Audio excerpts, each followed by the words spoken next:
Oi, gente. Hoje eu decidi gravar esse vídeo dando continuidade àquela nossa reflexão sobre Yin Yang no nosso corpo. Se a gente vai começar a notar e perceber os sintomas que se repetem, é importante a gente identificar também que horário do dia isso está acontecendo. Porque o tema do vídeo de hoje é somente sintomas Yin e entender o que eles vão estar querendo dizer no nosso corpo, mas é interessante a gente começar dizendo que tudo que afeta o nosso Yin tende a piorar no final da tarde e durante a noite. E isso é legal porque se a gente vai olhar para os bebês, eles estão com o seu Yin em formação, né?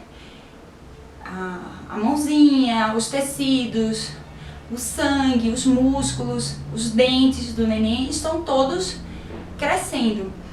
Então, se a gente tem aquele choro no final do dia, se a gente tem aquela irritação, o nariz que entope no final do dia, dores de cabeça, a gente vai entender que isso tudo tem uma origem no Yin.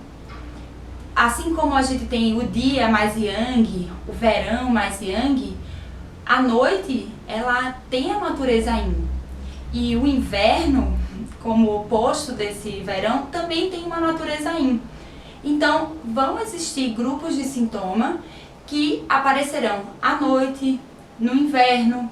E aí a gente vai pensar o inverno como o grande abarcador das questões respiratórias, sim, porque para os chineses o rim, ele se abre no inverno, é o órgão dessa estação, o rim junto com a víscera bexiga, que vai trabalhar com o rim, mas também a gente vai pensar nas relações diretas que o rim faz com os outros órgãos. Então, diretamente o rim se relaciona com o pulmão, então a gente vai ter os casos de deficiência do Yin do pulmão bem importantes, como tosses secas, sensação de secura na garganta, na respiração, essas tosses que vão aparecer à noite, com o nariz entupido, como se não tivesse um fluido necessário para irrigar.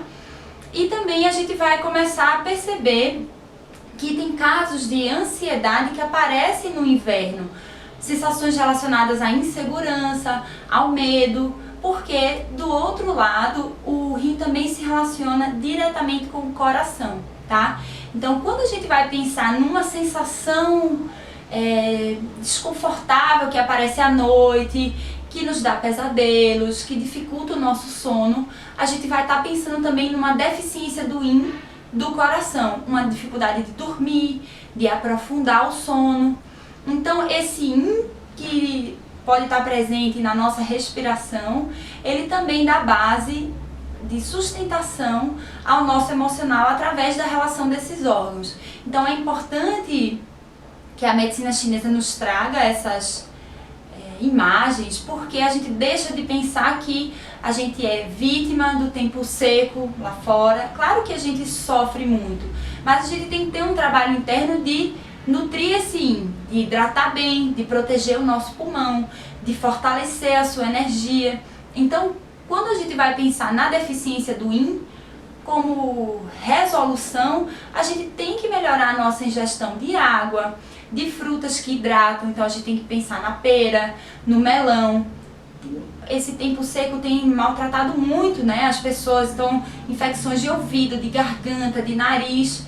Temos que pensar em inalação, temos que pensar como está a nossa relação com o planeta, se a gente tem ido mais nos lugares que tem árvores, se a gente tem cultivado essas árvores, se a gente tem entrado em contato com exercícios que fortalecem o nosso pulmão em lugares que facilitem a nossa respiração. Então a gente vai falar em inalação, mas vai falar também dessa relação com o todo, né? Porque não adianta a gente ficar pensando que de um lado o clima está piorando e a gente andando mais de carro, poluindo mais o nosso planeta, tá bom?